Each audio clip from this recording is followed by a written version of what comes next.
brother's a computer engineer.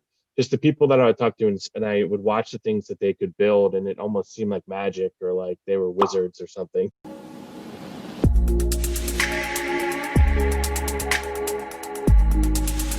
Hello everyone, Ken here, back with another incredible interview for you. Today, I had the pleasure of speaking with Greg Jacobs. Greg recently made the transition into data science after spending 10 years in private practice as a business attorney. Greg is a self-taught programmer who took the bootcamp route into landing his first data science role. He's passionate about the field and is currently in the process of integrating himself in the data science community on a variety of different social platforms.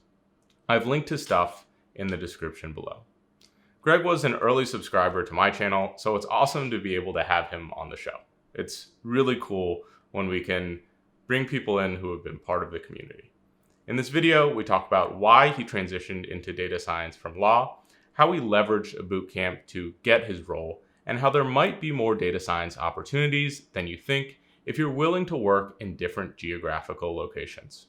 I hope you enjoyed the chat. All right, Greg, thank you so much for coming on. As I mentioned in the intro, you've gone from a career as a lawyer, a full-blown career in that profession, to now a career in data science. And this was all done, obviously, I wouldn't say late in life, but past what most people would believe to be the normal range where you can make a career change. I think that is such an incredible story because it highlights a couple of things. One, that you can break into data science regardless of where you are in your age or what you were working in before. And two, that you can go about learning these skills and making that impact at any time, really, right? I mean, that to me is fascinating, that you don't have to be confined to what you're doing before. So again, thank you so much for coming in. Yeah, thanks for having me, Ken. And thanks for the nice introduction. But I echo your thoughts. I'm coming from a pretty established legal career. I was a lawyer for almost 14 years before I officially transitioned into a data science role this summer. So it's kind of been a long haul. And but yeah, I definitely agree that you can get into data science from pretty much any avenue from my experience. So happy to share my story. Awesome. Well, let's start with your a bit more expanded version of your story. I'd love to understand where you first heard about data science, where you first got interested in the field.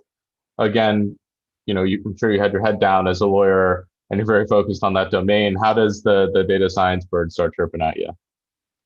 Yeah, so I would say that I started to get the itch probably about 5 or so years ago, where I started thinking, I was working in private practice as a lawyer, doing a lot of business litigation cases, and it was intellectually challenging and stimulating, but there was just something, it didn't feel like my true calling in life, or like I wasn't really like fully finding it to be like my passion. And so I started and one of the things in particular that was sticking out in my mind was I was watching the whole world kind of become automated and become more efficient. And obviously in private practice, we are a industry, or law firms bill by the hour. So when I was watching more and more things become automated, it was a little bit of a head scratcher as to how that was going to jive with our business model. So I kind of knew that I was interested in technology, and in particular, I wanted to learn how to program. I kind of just see people who can program. I mean, my brother's a computer engineer. Just the people that I would talk to, and I would watch the things that they could build, and it almost seemed like magic or like they were wizards or something. So I was always kind of an itch of mine, and I didn't, I didn't really picture myself as like a traditional like web developer or software engineer. So I didn't know if like that was even feasible. And I started just kind of reading and researching as much as I could in the technology space, and kind of stumbled upon data science, which is kind of like this, like, you think of the Venn diagram, and you have like the math, component of it and you have the programming component of it, both of which I was interested in, but it also had kind of like the analytical, I guess people call it soft skills, the business side to it, which I've developed over my years as a business lawyer. So it kind of was just a light bulb moment that this sounds really cool. And the other thing that kind of attracted me was it was a fairly new area. It didn't seem like there was like an established path into getting into data science. As I was like seeing the more established data scientists out there, they all were coming from different backgrounds or different subject matter disciplines, or there wasn't like a traditional path to it. So I would just say, like, over time that caught my eye, and then as I started researching more and seeing that people really had made the transition, not just straight out of school, but there are people that had like been working in other areas and made the transition, and the industry felt very much like it was very much like, if you can prove that you can do it, your background was less important, what degree you had, or if you had a traditional CS background or anything. So it just kind of snowballed over time, and then just the more I read about it, the more I like kind of was drawn to it, and then I kind of just decided to take the plunge. Well, I love that backstory. There's a couple of things that I think are really important to highlight. So the first is that you were looking at the people that could program and it seemed like magic to you, and that's fascinating. And I had a very similar experience when I was studying business, studying economics. There were always questions that I wanted to answer, but I felt like I couldn't because I didn't have the tools. And I found that programming was almost always the tool I needed to get to the next level, to reach that next level of insight. And in a lot of ways, kind of was like magic, right? I mean, that's what they say is a good algorithm, a good application, whatever this might be, it should feel like magic. We look at Uber Eats or Uber, you click a button and a car shows up to pick you up. If that isn't the closest thing to magic we have on the planet, I don't know what is, right? Right. No, it's unbelievable. Like the things that you can do and you're right. The common thread is, it might be a different language or whatever, but the common thread is the ability to program, because the computers are just, especially with the processing powers these days, like they're so efficient at certain aspects of things, like they're way more efficient than like a human can do it. And that's basically what you're leveraging as a programmer. Absolutely. And so the second thing that you mentioned that I love is that there is no one path to get into this field. I get so many questions. Ken, what should I study in college? Ken, what should I do this master's degree? Ken, should I go to boot camp? Should I learn these certificates? There's no one right way to do this. People have gotten jobs by learning data science in multiple different ways, from multiple to probably hundreds of different platforms or courses or degrees or whatever that might be. And I believe that there's a couple staples that, regardless of how you learn, regardless of the path you take, that will, be able to get you to that next stage. And, if we're focusing on only the things that really matter to get you into a role, that cuts through a lot of the noise. And obviously my biggest things are projects and networking, right? Those are the things that I think, regardless of how you learned, if you're a software engineer, if you're a statistician, if you came from marketing, if you came from finance, hell, if you were a masseuse, if you do those things, the projects and the marketing, you can break into this field. Absolutely. So I cannot stress that enough, that almost every data scientist I've talked to comes from a different background. A lot of people I've talked to are from some physicists, some biomedical engineers. Your background is a lawyer. I came from economics and business. There isn't a right path. There just has to be a path that you find that makes sense for you. So let's break down your path just a little bit more. And I'd love to hear, let's say 5 years ago, where you were, how you went about developing the skills to be able to eventually land a job. Yeah, so like I said, I was focused on the programming component, and I kind of, when I decided to get more serious about making the transition, that was the part of of kind of the data science Venn diagram I was talking about that I felt I was the weakest. I've always kind of been a stats guy. I was a big card player, poker player, fantasy sports, like all the stuff, doing like probability and statistical analysis. I felt okay with that. I mean, obviously needed to brush up on those skills, but the programming never, I had never programmed in my life. So I was focused on learning the programming skills first. And so I started just, there's plenty of stuff when you just go out, in the just general Google, when you're looking at trying to learn how to program, there's tons of free content out there. It's all pretty good. And I had done enough research to know the most popular language was Python. So I was focused on learning just base Python fundamentals. I wasn't data science focused. And it was just doing that. I was still working full time, so I was just doing that on nights and weekends, and just when I had some time, I was focused just trying to learn the basics of computer programming.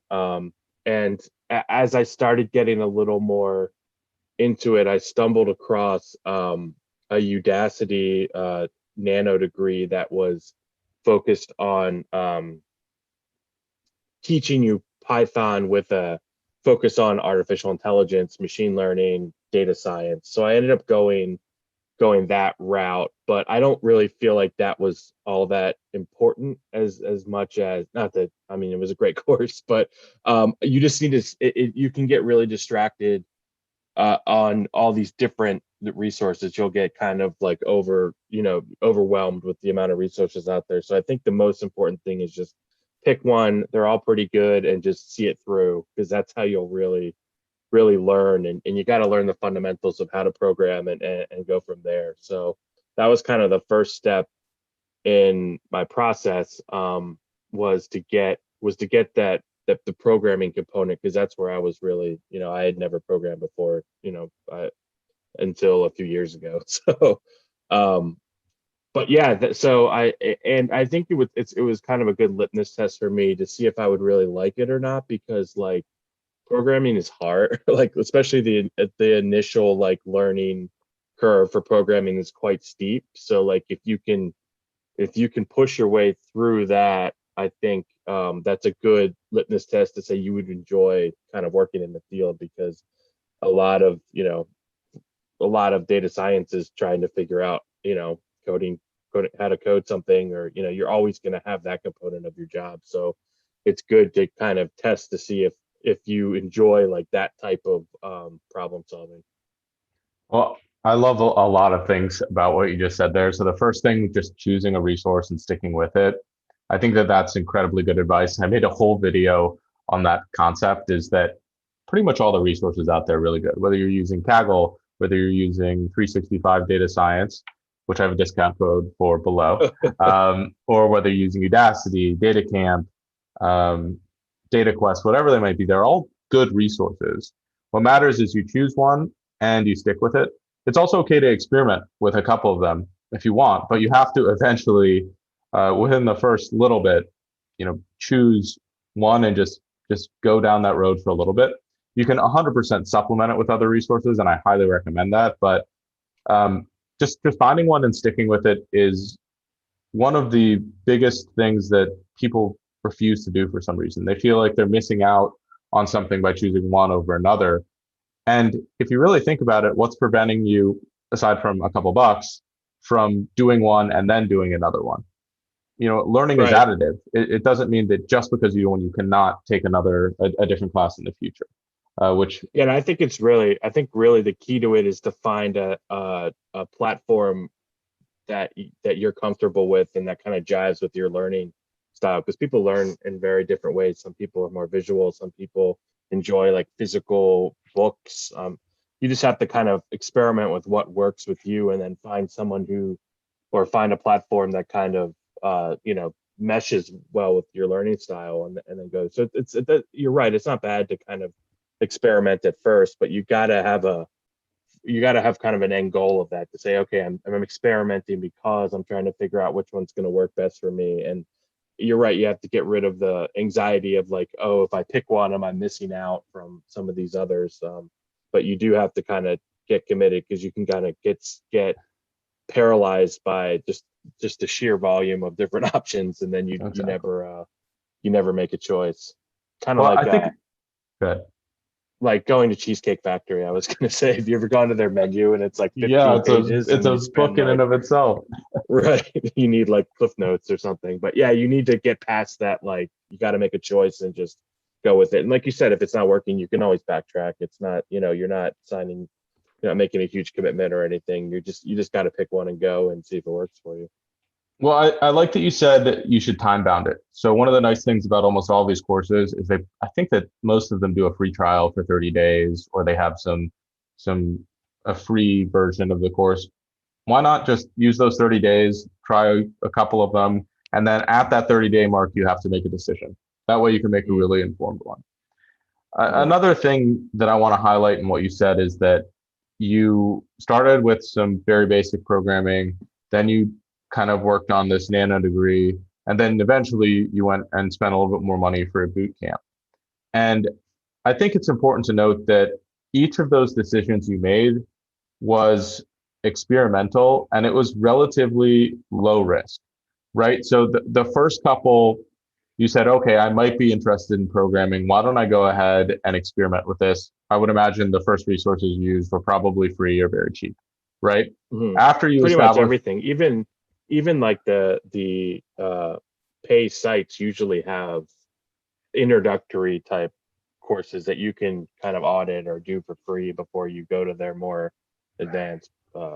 That's kind of their marketing tool. So yeah, you pretty much, no matter what platform you want to use, you can try out for free. yeah. And after you realized you had some aptitude or that you were interested in it, you could now make that step into paying for something. And you realize it wouldn't be a waste of money or anything like that because you recognized and you experimented and found that, this has some weight to it. This could be something more. So for me, I think I almost always recommend people start with the Kaggle free micro courses, right? They're really good. They're free again. And that can give you a gauge of, hey, I like data science. It might be for me. Or this field is frustrating. I don't like it. I want something more concrete, maybe like software engineering. And it's important to take those little incremental steps to get to a kind of broader goal. And the same thing goes with the project philosophy that I recommend is you can start with a small project, you experiment, you break things down, and you gain momentum. And the momentum helps you justify a lot of these decisions. If you're concerned with paying whatever it is, let's say it's $200 over the course of a year for a course, like, determine with free resources if you think this career might be a good fit for you. But there's no way you would know it would be a good fit if you haven't written a line of code or you started somewhere or at least tested the water a little bit. Right, exactly. And by no means is is money a barrier to entry into the field. I mean, you there's so much good quality content out there that you can consume for free. That shouldn't deter you at all. I mean, you could probably, if you have the ambition and the desire to, you could break in. You could teach yourself the skills to break into the field without spending any money. I firmly believe that. Yeah, I agree 100%. And in my opinion, the thing that you pay for when you do, if you were to pay for a course, is just organization. They're taking these resources and hopefully putting them into a more structured pipeline that's easier to pick up. But sometimes they don't even do that. So Right. a lot of really good free stuff out there. Um, I touched briefly on the boot camp. I would love to hear more about your thoughts on that. I mean, that's a big part of your pivot, I think, and understanding what some of the benefits of that were, perhaps what some of the drawbacks of that were, and if that's a path you generally recommend, or if there's other ways to do it, whatever that might be. Yeah. So for me, I think it kind of builds off the conversation that we've having. I think I decided to commit to a boot camp at the right time. Like I didn't from day one try and jump into a boot camp. I spent an adequate amount of time, researching the field, learning the kind of fundamental skills. By the time I decided to apply and join a boot camp, I was pretty committed. I was pretty sure that, that I wanted to make the move. And this was kind of the last piece. I saw it as I didn't want to go back to any type of formal schooling.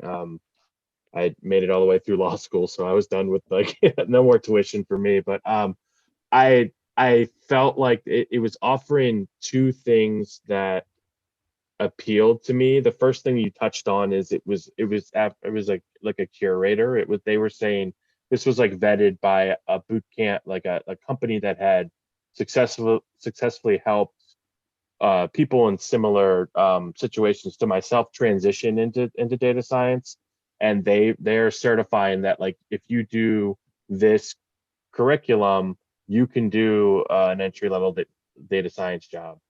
So that appealed to me. They were curating everything.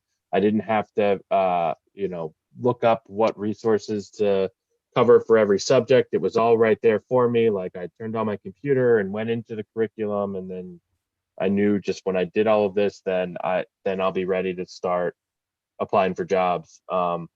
And then the other part of it that I thought was worth it was the mentorship. So we got a one-on-one mentorship with an established data science in the field. So it wasn't someone that worked full time at the boot camp company. It was like someone out there as a data scientist who was like volunteering a couple hours of his time a week to review my work and work with me. And I found that super beneficial in the sense that he kind of fill in any of the gaps in the curriculum that I was not getting through the course. And it was also a bit of a accountability because we would meet like periodically, like once a week. So like I didn't want to show up to that meeting saying I've done nothing this week. So there's a little bit of that, like, you can be as self-motivated as you want, but life happens. You're going to be dragged. Some days you're just not going to feel like, turning on the laptop and cranking out some Python after a full day of work. But that kind of kept you going is the fact that one of the things was like, I need to keep moving because I have this meeting coming up. So I enjoyed that part. I think at this point, probably if you're going to go the boot camp route, I would recommend if you're going to pay that money, they shouldn't just be teaching you the kind of subject matter, but they should be supporting you in the career transition too. So my boot camp helped with like they had career coaches too that helped you like formulate your resume and your GitHub portfolio and help and had you do mock interview questions and all of that piece. I think it was a value add as well. I would say the main downside is it can be a little pricey relative to the other stuff out there. So you just have to like I said, I think you have to be ready to fully commit to making the transition before you sign up for one of them in order for it to be worth the money. Awesome. And which boot camp did you do your well? I'm sure people are going to ask. So yeah, it's called Springboard. I think they're based out of. I was all virtual. I'm in the Midwest, but I think they're based out of San Francisco. But all the curriculum was totally online. I was meeting with my coaches and people from there totally through virtually. So it was kind of a go at your own pace. And I think a really important question. So I get again asked, hey Ken, should I do this boot camp or this boot camp? Should I do this master's degree or this master's degree? But I haven't taken, I've taken two master's degrees and I've taken 0 boot camps and I've only taken a couple certificates. So how do you evaluate if a boot camp would be a good fit? Or what process did you go through when choosing this boot camp? How do you choose one over the other? Obviously, the mentorship seems like something that was really important to you. I imagine going in, you knew that, and that was a key thing. But do you look at the placement of other people through the camp? What are some of the things that really stuck out to you that you would recommend people look at, rather than saying, hey, choose this boot camp or this boot camp, saying, hey, these are the things to pay attention to when looking for a boot camp, because these things differ regionally, whatever that might be. Yeah, I mean, I think you have to do your due diligence and just see what other people are saying generally about the boot camp. There's plenty of review websites out there, or you can find out just to see what other alums had done. So I did some searching on LinkedIn for the various boot camps just to see what their where their alums had landed, what they were saying.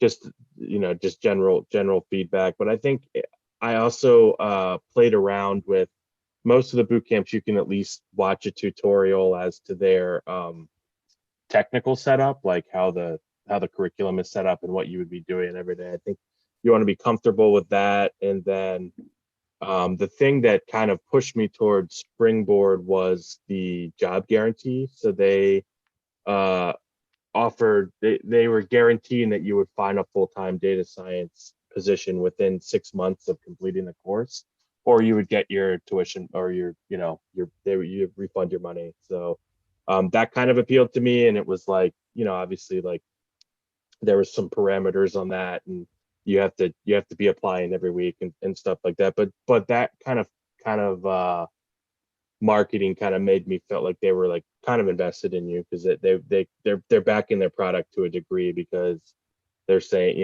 they're kind of putting their money where their mouth is. So I like that. That wasn't a huge part of it. I think the main thing was the mentorship, and I liked their platform when I went in to play around with it. It felt like something I would be comfortable using, and just overall, I think, and there's probably a lot of good boot camps out there. So I think it's more of just a individual comfort level, but just, do your due diligence and make the best decision that you can. But again, don't get stuck in like analysis paralysis where you spend months trying to figure out which boot camp to do. I mean, they're all probably pretty good and, you know, comparatively priced. So just whichever one feels comfortable for you, don't let it like hinder your progress or anything. Very cool. And who do you think boot camps in general are a good fit for? Whether you do a master's degree, a boot camp, or a certificate, I almost always think it depends on your personal situation, what you're looking Mhm. to get, how much money you're willing to spend, wherever that might be. Who do you think is a good target that'll get the most out of a boot camp?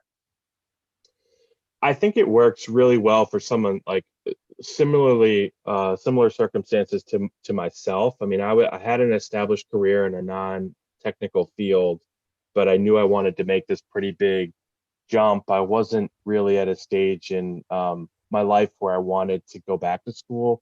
I didn't want to commit, to a full-time master's program or anything like that, or spend the amount of money it would take. So I think someone, an established professional that's looking to switch gears is probably the ideal target for it, because the way they set up, and the I felt like the program was aimed towards someone who has a busy life, because they estimated use 15, you spend 15 to 20 hours a week on this and you'll finish it in about 6 months. And just from the structure of it, and it is a little bit pricey for someone coming right out of school probably. So um but I think it would work for anyone. I mean, they teach you the right skills. I found it particularly helpful to me because I was working full time. I have a family at home, so I was only able to commit to the data science stuff on nights and weekends. So to be able to have like the coursework all put together for me, and this mentor pushing me, and this whole support to try and find a job as well. I feel like that's probably I'm like the exact type of demographic that the boot camps are aimed at, I would think. Yeah, I would 100% agree with you. Again, I haven't gone through that experience. That's why I bring awesome guests like you on. But from my perspective, there's two main criterias that make a boot camp really valuable. One, you can afford it. So, in almost anything, I don't recommend going into debt to learn data science. That's something I did, quite a bit of debt actually. And that is not something I generally recommend, especially with uncertainty in the world, right? Even Right. if there is a guarantee that you'll land a position, you're still out the initial cash outlay over the course of the program and potentially 6 months after. So even if you do get your money back, you're still out a significant chunk of money to begin with. And if, you're struggling with anything related to that, probably not worth it in that sense. But if you can afford it and you have a good amount of original initial experience, it doesn't matter if it's in data science, but if you have work experience, I think that that is something that employers value an irrational amount. So if you've worked in industry, if you've really done anything for more than a couple years, that's really favorably looked upon. And you've obviously been in the legal profession for I think you said 14, 15 years, right? And so Mhm. that is a strong place to come from. You've proven to employers that you can do something for a long period of time. You've proven your work ethic, whatever that might be. Um, probably the best use case for boot camps, in my opinion, is people who are coming from PhDs. So they're trying to break into the traditional work atmosphere, or like the mainstream, corporate world. And what they've clearly proven they can do research, they can do highly technical, not necessarily highly technical stuff, but highly focused work. But what they need is to show that they can apply that into a corporate setting. And so, I kind of look at your body of work as you have the JD, and you've clearly done dedicated, focused work. But can we target that more specifically on data problems? Bootcamp shows you how to do that. So again, Right, and I think that's an important point that and for anyone who is thinking about making the move a little bit later, like with work experience, like even if you've been doing something non-technical, non-related to data science or the data science positions that you're applying to, like you still have valuable skills that are relevant to the job. I mean, there's a whole probably list of like soft skills that you need to be able to function as at an industry data science role. I mean, you're in meetings, you're talking with non-technical people all the time, and you need to be able to discern how your analysis will help affect the bottom line of the company, like that kind of like business acumen, practical communication skills, like all of that kind of bucket of skills are definitely part of the data science job in industry. So don't think that you're starting from like total scratch. 100%. And so something you brought up earlier is that you have a family, you were working full time and doing this boot camp. How do you manage work-life balance when you're in a scenario like that? How do you manage staying motivated to study? Um, how do you feel, after the fact as well, in a data science role? Is the work-life balance or whatever that might be what you thought it would be? Yeah, that's a great question because that was probably one of the biggest obstacles that I was trying to overcome personally to push myself to kind of take the leap was like, is this even possible or feasible? And I think well, first off, yes, I've done it. So yeah, you can do it. Case I mean, study. it was not I wasn't like I wouldn't say that it's I was doing it on nights and weekends. I have a family and small children at home. I was working full time. So that's a lot of, I was kind of doing it on the fringe, but I think that um doing it that way, it forces you to be more efficient. It forces you to focus harder when you do have those little bits and pieces of time. And I think that's kind of a window into like, you know, it's going to be difficult to learn the skills, but if you're able to do that, then that shows that you genuinely, enjoy it. You genuinely, want this, and it kind of gives you less anxiety about doing the career switch on the back end because you've already put in all this hard work and something inside of you is pushing you to do it. And it, you'll and if it's something that is like torturous to you, you're not gonna fight through that uncomfortableness to get there. So it's almost kind of like self-vetting that this is the right decision for you because it's difficult and you really have to work hard to get there. But and the other thing is like the thing that I kind of felt like really helped me through the tough times because it's data science is a vast uh, field. It's difficult. Programming is difficult. The statistical concepts are difficult. It is a very challenging, very dense, difficult field. And so the thing that I kept telling myself is like I almost like looked at that of when I would get stuck on a programming problem, or like I just feel like this was too much, is like you look at that as like you kind of spin it into a positive to say like, look at how hard it is. If I can get through this, like I'm going to have skills that are so marketable, because it's not like you just pick up you can get into this field in a few months or anything. The harder it is, the better off. I kept saying it's the better it's going to be for me in the long run, because it's just a barrier to entry. And if you can get over those hurdles, then you're going to have that skill that a lot of people maybe won't be able to fight through all of the upfront uncomfortableness and trying to learn the fundamental skills you need to do the job. So but yeah, so I'm not gonna. I think I think there are some positives to doing it the way that I did, and that is that if you can get through it, that this is like the right path for you, because you were able to prioritize your time and overcome a lot to get there. That's awesome.